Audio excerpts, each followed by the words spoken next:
ನೀವು ಅಷ್ಟೇ ಕಣ್ಣ, ತಂದಿಗೆ ತಮಾಷೆ ನೋಡೋರ್ನೆಲ್ಲ ಎಲ್ಲೆಲ್ಲಿ ಇಕ್ಬೇಕು ಅಲ್ಲೆಲ್ಲ ಇಕ್ಬೇಕು. ನೀವು ಹೇಳಿದ್ದು ಕರೆಕ್ಟ್ ಇದು ಹೇಳಿ ಹೋಗ್ಬೇಕಣ್ಣ. ಏನ್ ಗುರು ಆಯ್ತಾ ಊಟ? ಊಟ ಆಯ್ತಾ ಅಂಕಲ್? ಆಯ್ತಪ್ಪ. ನೋಡ್ದಾ ನಮ್ ಕನ್ನಡದ ವಿಷಯಕ್ಕೆ ಬಂದ ಕತೆ ಏನಾಯ್ತು ಅಂತ? ಹೌದು, ನಮ್ ಕನ್ನಡ ವಿಷಯಕ್ಕೆ ಬಂದ್ರೆ ಹಂಗೇನೆ ಆಗೋದು. ಹೂನು, ಅವ್ರಿಗೆಲ್ಲ ಹಂಗೆ ಆಗ್ಬೇಕಿತ್ತು. ಆತರ ತಂದಿಗೆ ತಮಾಷೆ ನೋಡೋ ನಮ್ಮ ಮಕ್ಳಿಗೆಲ್ಲ ಹಂಗಿರ್ಬೇಕು. ಹೌದಲ್ಲಿ ಖುಷಿ ಆಗೋದು ಅದೇ ಕಾರಣಕ್ಕೆ. ಬೆಂಗಳೂರಲ್ಲಿ ಇರೋ ತಮಿಳ್ನಾಡೋರೆಲ್ಲ ಅವ್ನಿಗೆ ಬೈದವ್ರೆ.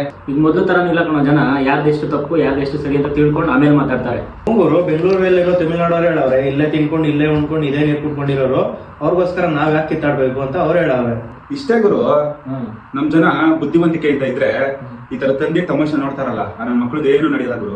ಅವ್ನ ತಲೆ ಬುದ್ಧಿ ಇಲ್ಲ. ಕರ್ನಾಟಕದಿಂದ ಶಬರಿಮಲೆಗೆ ಹೋಗ್ಬೇಕಾದ್ರೆ ತಮಿಳ್ನಾಡು ಮೇಲೆ ಹೋಗೋ ಗಾಡಿಗಳಿಂದ ಅವನಿಗೆ ಎಷ್ಟು ಜನ ತಮಿಳ್ನಾಡೋರು ಜೀವನ ಕಟ್ಕೊಂಡವ್ರೆ, ತಮಿಳ್ನಾಡಿಗೆ ಎಷ್ಟು ಲಾಭ ಇದೆ ಅನ್ನೋದು ಅವ್ನಿಗೆ ಗೊತ್ತಿಲ್ಲ. ಸುಮ್ಮನೆ ಏನೋ ಒಂದು ಕಾಂಟ್ರವರ್ಸಿ ಮಾಡೋಣ ಅಂತ ಮಾಡ್ಕೊಂಡ, ಈಗ ಅನುಭವಿಸ್ತಾನೆ, ಅನುಭವಿಸ್ಲಿ ಬಿಡ್ರು. ನೀವು ಅಷ್ಟೇ ಕಣ್ಣ, ತಂದಿಗೆ ತಮಾಷೆ ನೋಡೋರ್ನೆಲ್ಲ ಎಲ್ಲೆಲ್ಲಿ ಇಕ್ಬೇಕು ಅಲ್ಲೆಲ್ಲ ಇಕ್ಬೇಕು. ನೀವು ಹೇಳಿದ್ದು ಕರೆಕ್ಟ್ ಅಂಕಲ್.